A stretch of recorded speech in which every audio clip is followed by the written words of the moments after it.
So antecedents are the triggers. These are the things that trigger problematic behavior. And so what we want to think about in terms of strategies are signals and prompts for appropriate behaviors. We want to cue children so that they know what behavior to engage in and when, so that they know what it is that we want from them. Oftentimes as adults, we're not very good at clearly conveying to kids what it is we would like. And then we're somehow surprised when they behave in ways other than what we would like. So we want to make sure that we're really clear about what it is we'd like to see kids do. As well, we want to think about those antecedents that do indeed trigger problem behavior. And in my very technical language, we want to take those triggers and make them less triggerful. Okay? Very technical language. We want to change them somehow so that they're not quite so aversive. Think about triggers as aversive things. A demand to do a task that you really hate. Maybe having to go in an environment that's really noisy, right? What can we do to somehow change that trigger so that it's not so big and it's less likely to actually be a trigger, okay? We also want to think about the reinforcer for problem behavior. And what we want to do, this is going to get a little technical, but I'm going to explain you through it. Let's say that if the parent is busy cooking dinner and the kid is alone without attention, and the kid engages in some problematic behavior, bites the sibling, mom comes running, okay? And the function is to get mom's attention. So I know that that's the reinforcer for problem behavior. What I want to do is, instead of waiting for the kid to do something problematic to get mom's attention, I want to give mom's attention before the kid does anything problematic, right? So the idea here is keep the kid full of what the kid wants rather than wait for the kid to be empty and engage in a problem behavior to get it, okay? When I've worked with parents before where their kids are engaging in problematic behaviors to get parent attention, I say to the parents, it's kind of like keeping your kid's attention gas tank full. You know, you can let it run down a little bit, but not too much, and if it hits empty, they're going to engage in problem behavior to get your attention. So you want to make sure that you just every so often come and engage in an interaction with your kid, and then go back to what you were doing so that you keep the kid's gas tank relatively full, and they never get to the point where they're likely to engage in problematic behavior to get your attention, okay? So it's taking whatever it is that the behavior serves in terms of a function, and we provide it for free. We just give it to them, okay? So we'll talk a little bit more about how that can work. So if we're thinking about signals and prompts for appropriate behavior, so like I said, it's not fair to expect kids to do the right thing, whatever that may be, without letting them know what that is or how to do it or when to do it. So it's really important that we give that information to kids. Some of the ways that we can essentially provide those signals and prompts include the kids' preferences into the activity, right? If the kids' preferences are within the activity, they're much more likely to enjoy the activity. The activity is fun, okay? So thinking about what is it that my child likes and how can I embed that into the activity. So I've worked with kids before where, say, homework is something that's not enjoyable, maybe math worksheets, not that much fun. I don't think any of us ever really enjoyed math worksheets. Maybe some of us did. I didn't. I had a kid where he really, really liked a particular Disney character, and so what we started to do was put Disney characters on his worksheet. Right? And he was just so happy to see the worksheet with the Disney characters, he's like, oh yeah, okay, I'll do this. Right? So we took his preferences and sort of added his preferences into something that he didn't like so much. How many of you clean your house with preferred music on or exercise with preferred music? It's exactly the same strategy. It's all about taking something that you enjoy and maybe bringing it into something that you don't enjoy quite so much, right? Like, I don't think anybody really loves to clean their toilet, but if you bring in your good music, right, whatever it is you like, and you're listening to that while you're cleaning your toilet, at least it makes cleaning of toilet a little less aversive, right? It's a bit better because you've got some good music going on. So thinking about those kinds of things. How can I take something that maybe my child isn't thrilled about, and how can I bring in some of the things that my child likes to make that activity, if not like their favorite, at least not aversive, okay? Make the activity fun or meaningful, right? So meaningful sometimes is part of the issue. We ask kids, this happens a lot in schools especially, where we're asking kids to do stuff and they're not quite sure why it is that they have to do it. And so making it meaningful, bringing some meaning into what they're doing as opposed to kind of rote practice. Use visual supports. Visual supports can be really helpful in providing cues or prompts around what it is that we do want or don't want in terms of behavior. And so this afternoon, after lunch, when we come back and look at some visual supports, I'm going to show you some examples of what that can look like. We can also use something called a positive contingency statement. Sounds really fancy, but I bet you do it already. When you eat your dinner, you can have a cookie. That's a positive contingency statement. When you clean up your toys, then you can play iPad. That's a positive contingency statement. So it's just essentially that when you do this, then you can have that. That's all it is. And so we're letting kids know, you need to do this thing first, and then you can have that thing that you like, okay? And you can say that verbally, but you can also provide that information visually, and we'll look at some examples of that this afternoon as well. You can use something called a safety signal. Safety signal is just a way of letting kids know that whatever they're doing that they're not particularly enjoying, it's almost done, okay? And so let's say that it's toy cleaning up time and there's a whole bunch of toys on the floor, and you know your kid is getting a little close to the edge where they're not going to do much more picking. At that point, you can just say, put one more toy away and then you're finished, right? And so they pick up one, yay, great job, way to go, and they're done. And then maybe you clean the rest of them up. And over time, you gradually have them clean up a little bit more before they only have one more left, and a little bit more before they only have one more left. But the put away one more, it kind of lets them know, hey, they've almost made it. And again, we get that kind of information for ourselves all the time, right? Where we're working on a task and we know like when we're almost finished, and it kind of helps you hurry. Like right now, I'm getting close to the end of the academic term, and it's been an academic term.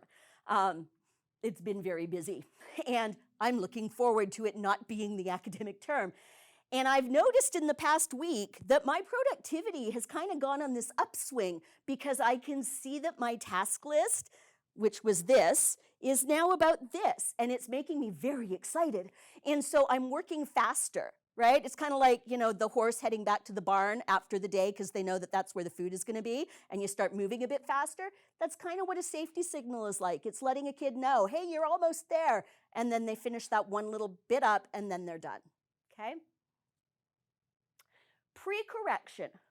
Pre-correction sounds fancy. It's just essentially reminding a kid what to do if they need something. So if, let's say, help is what we're working on them being able to ask for, then it's just remember, if you need help, say help, or sign help, or point to help, or whatever signal it is you're using for help. So it's just a reminder, okay? And so if I'm sitting a kid down to maybe put their clothes away in their dresser, we're working on them putting their own clothes away, and they sometimes get frustrated by it and then engage in problematic behavior, then what I would have them do and have mom do maybe before the kid starts, here's your clothes. Remember, if you need help, say help, mom. And then mom sort of stays nearby and she watches. And if the kid says help, great, mom comes in and helps. If mom notices that he's starting to get a little bit frustrated and not ask for help, then mom can again deliver that pre-correction, that reminder.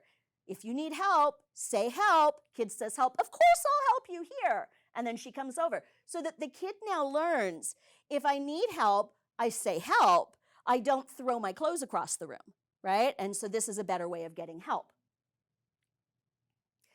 Other things that we would do in terms of antecedents, so we want to cue the kinds of behaviors we'd like to see kids engaged in, and at the same time, we want to look at those things that trigger problematic behavior and change them in some way so that they don't serve as triggers quite so much. They are, in very technical terms, less triggerful. So again, sometimes task demands are triggers. Do this, eat this, go here, do whatever, right?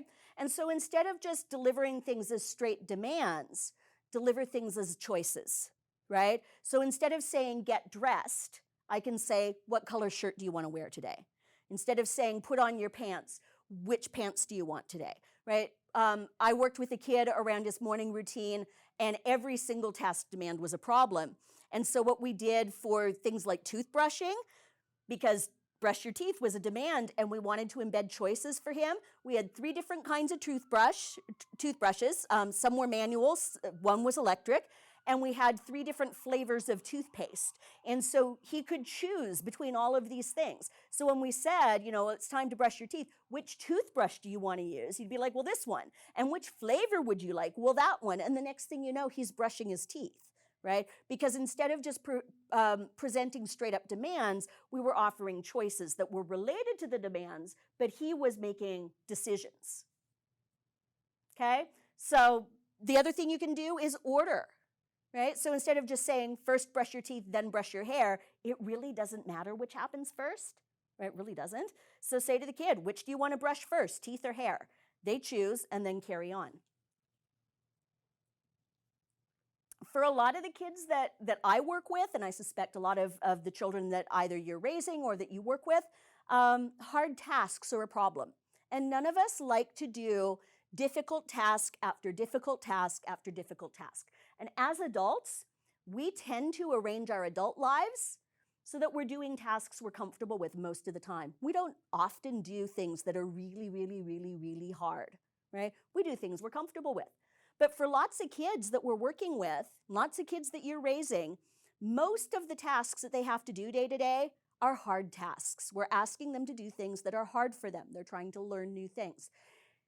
All day is hard task, hard task, hard task, hard task. So imagine for yourself, if your entire day was built of pretty much nothing but hard tasks, how agreeable would you be to going through your day? Probably not very agreeable.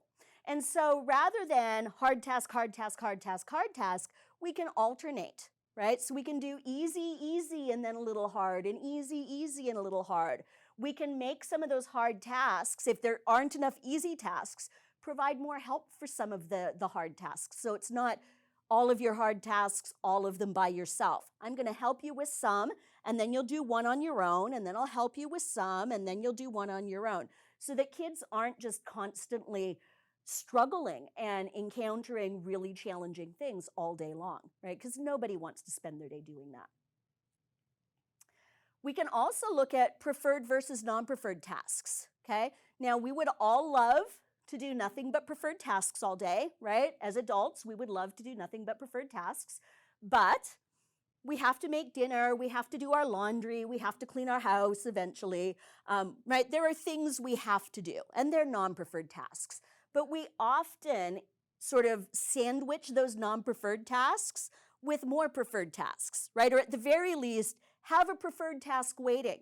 How many of you already have a certain beverage sitting on the counter, waiting in the fridge, all ready for the end of the day, and you're thinking, right, 4 hours of workshop, and then that's ready for me, it's Friday night, right?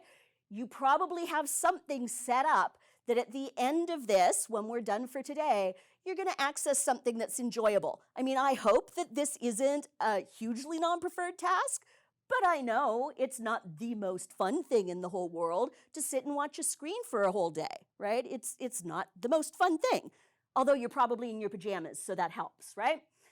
But at the end of the day, you probably have something even more enjoyable set up for you, right? And when you have other tasks that you have to do, like the laundry, or yard work, or something else that's not so enjoyable, you have a preferred task ready for you. So we want to think about that with kids too, when we're asking them to do something that's non-preferred, that they do indeed have to do, because there are things kids have to do that they're not going to like. It's kind of the way the world goes. I mean, we don't all like eating our vegetables, or we don't all like cleaning up our toys, or whatever.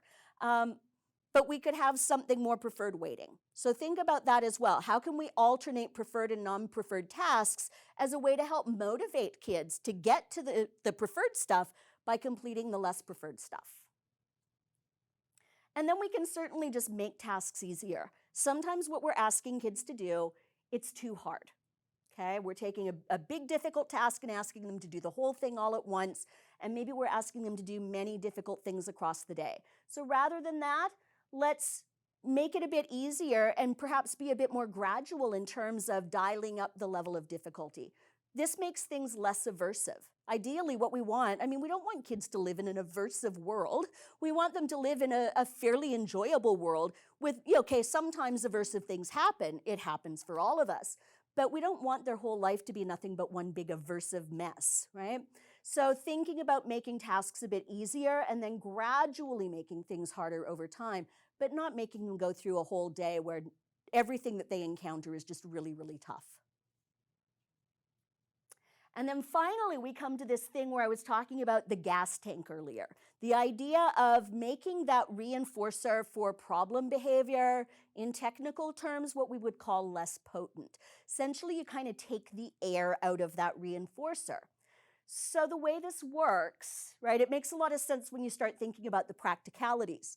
If the function of the behavior is to get attention, so I engage in problematic behavior so somebody comes and interacts with me, then what the adult should be doing is providing regular attention for free, right? So non-contingent. I don't have to engage in a good behavior to get attention.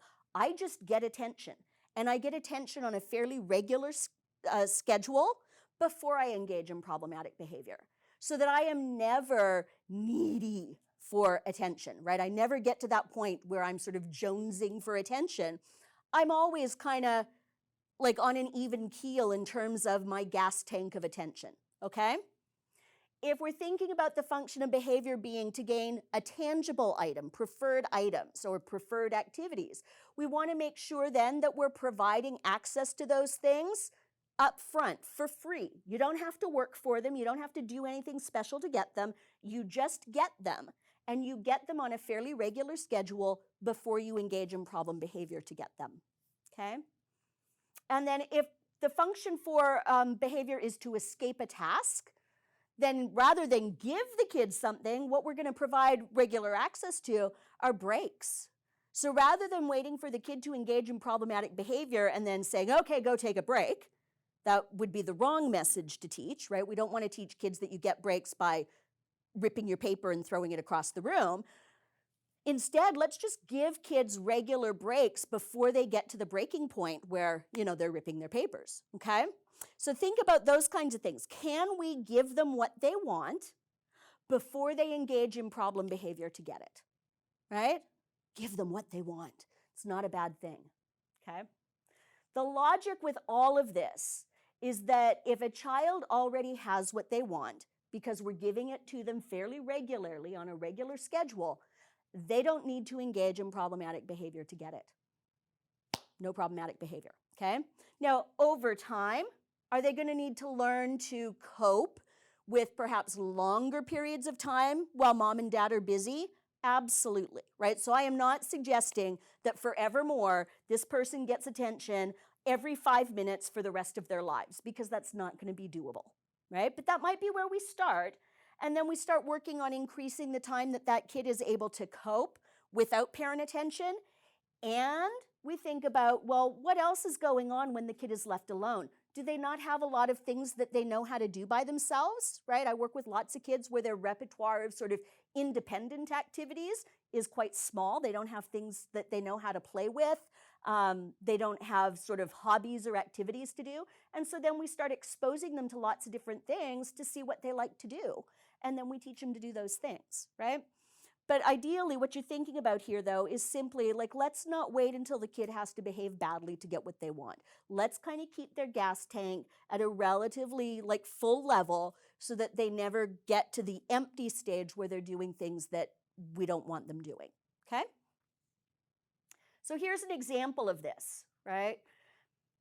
Mom and Samantha, right? Mom would really like Samantha to play by herself while she's cooking dinner. And Samantha usually engages in some problematic behavior. She might break her toys. She might scream because she's learned that when she does, mom comes running, okay? So, and this is an actual situation, a case I worked on. And what we did was that before mom started cooking dinner, she would spend 10 whole minutes playing with Samantha, right? And this is, after a school day. Samantha hasn't seen her mom for the whole day. So 10 minutes isn't even a lot of time. 10 minutes, mom would play with Samantha and sort of fill up her gas tank, give her lots of attention, And then she would say, okay, I'm going to go cook now. And mom would go to the kitchen and start cooking. And while she was cooking, about every minute or two, she would call out, what are you doing? Hey, that looks fun. You know, what did you build over there? She'd make some comment, right? So she was delivering verbal attention, even though she wasn't directly next to Samantha. So mom could continue cooking. She'd sort of call out and make some comments. So she was sort of keeping the attention level up a bit. And then about every 5 minutes or so, mom would go into the family room and spend about 30 seconds engaged with Samantha and then go back to the kitchen. So initially, was it a bit of work for mom to manage? Sure it was. But before we did this, mom was having to stop cooking all the time to go deal with breaking toys and such. So at the end of the day, she was leaving her cooking regardless. But this way, she was leaving before there were problem behaviors. And then gradually over time, we started to increase the amount of time that Samantha was left playing with mom just calling before she would go. So it went from 5 minutes to 6 minutes to 7 minutes to 10 to 12 to 15 and so on and so forth until mom could pretty much cook a meal and Samantha could play with her toys and occupy herself and engage just fine, right? And mom would talk to her on occasion from the kitchen, and that was all they needed, okay? So the whole purpose here of antecedent strategies is to increase cues for appropriate behaviors, right? Here's what we want: to decrease the cues or remove the triggers for problematic behaviors. Okay, so we're going to prompt the appropriate things. We're going to remove or reduce those triggers that cause problematic behavior. And we're going to provide reinforcement for free before the problem behavior occurs.